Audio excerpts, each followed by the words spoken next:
So I'm here interviewing my grandmother, Lynn Gardner, about the Watergate scandal and how it affected her and her views from that time and today about the government.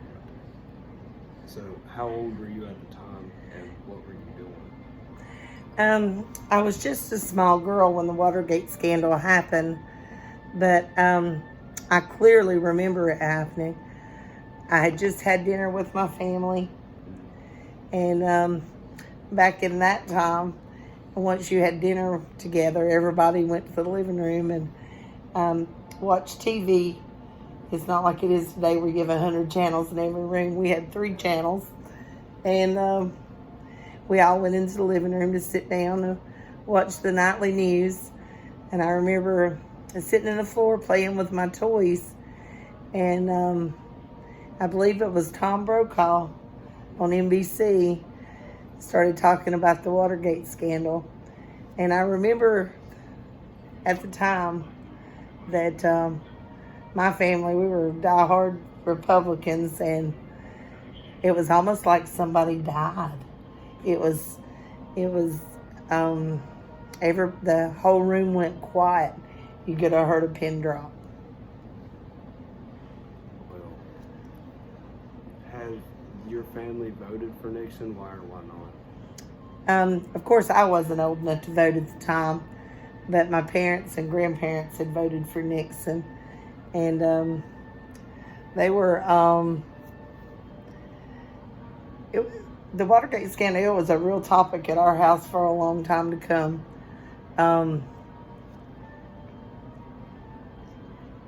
They couldn't believe that this had happened. Did your family's opinion of Nixon change after the Watergate scandal? It did, somewhat. Now, I can remember listening to the conversation that the adults had because, kids were meant to be seen, not heard back then. And I was really intrigued. I was a curious child, but I can remember some couldn't believe, and some were just appalled that that could happen. And then there was some that were sure that he had been framed. It's like any other scandal that you have. But I remember asking my mom lots and lots of questions, and even being a small child, I remember I was honed into the TV trying to absorb everything. So it really did change how I felt, because that was my very first interest in government, was to see what was going on and why it was going on and what had happened. Do you feel like if the Watergate scandal was to happen today, do you feel it would be a huge shock to everyone with all that goes on today? No. So, it seems like back then when that happened, our principles and morals were so different than they are today. Today, so much happens all for personal gain that I just feel like that nothing surprises us anymore.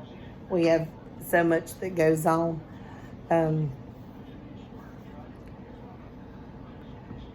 I respect the government, I really do, but I think that we've lost our way a little bit. I definitely agree.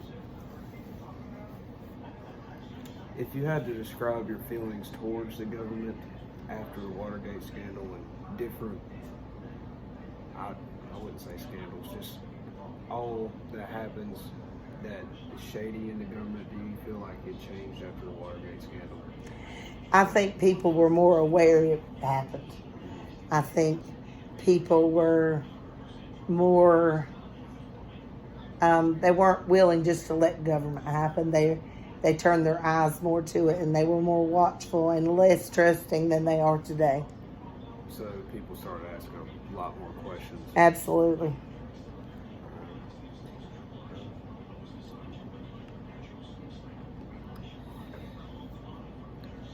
Do you think Nixon should have got off with just pardon, or what punishment do you think he should have got?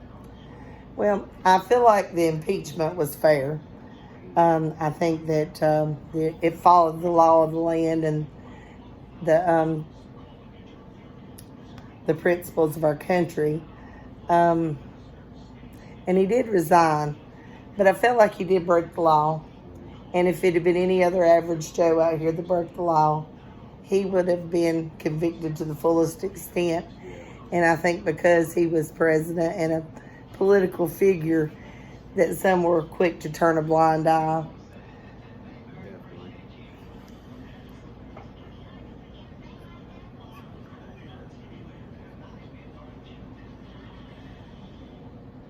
What were your feelings after President Gerald pardoned Nixon? Well, I don't think he should have been pardoned. I mean, he held the highest office in our government. He should have been held to at least the standard that the common man is held. But because he was a prominent figure, I think he was handled with kid gloves. And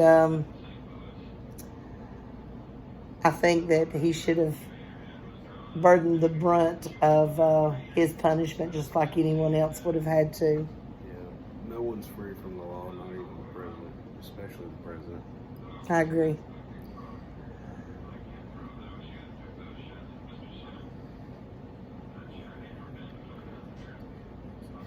If you had to compare a politician to Nixon or any public figure today, who would you compare him to? Well, the first thought when you asked that question was former President Clinton. Just as Nixon had done, he stood in front of the cameras and assured the American people that he had not committed the crime that he was accused, and held up that farce until he was proven otherwise.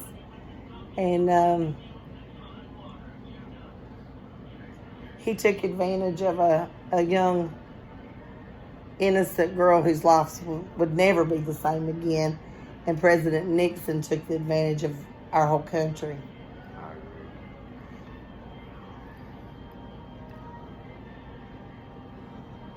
What were your feelings towards Nixon's plans to prolong the Vietnam War? Well, I felt like the fact that our Americans were subjected to the brutality of the war for longer than needed is a crime in itself. Those men went and lived in unimaginable conditions and fought for this country. And all the time that President Nixon was doing underhanded stuff, which eventually came back and bit him in the rear. You know, he had put recording devices in his own office to catch other people, when in all actuality that came back to get him. Yeah, I thought that was pretty, what's it called, ironic. Yeah, it was ironic. That, but it was absurd that he did all of that, and we lost countless men in his bid just to gain more votes, because he ran on the ticket of the war. You know, and if the war had ended, he probably wouldn't have got elected. Yeah, that's definitely a part that really turns me off from Nixon. So many people within 30 days, Miss Williams was talking about this in class. Within 30 days, people getting sent, most of them would die within getting into Vietnam. So. Well, and we didn't send them with the right equipment either. I think he failed our soldiers. Yeah, he did. Do you think the scandal showed the weakness in our government or the strength through the process of exposing Nixon and his schemes? Well, I feel like the scandal showed that for self-gain, even men and women we trust to lead our country can fail us. And I thank God for the people like Margaret Mitchell, who subjected herself to, she was the first, I think, to speak up. And she was the wife of one of his cabinet members. I think maybe she was the wife of the director of the FBI. And I think she spoke out and she was made to be a liar. And I think there was claims that she was kidnapped. I don't know. But I remember that as a child because I was a mysterious, curious kid. And when they were telling that, I really got interested then, that she was such a strong woman and she was persecuted for telling the truth that we're taught to do from the time we were able to walk and talk.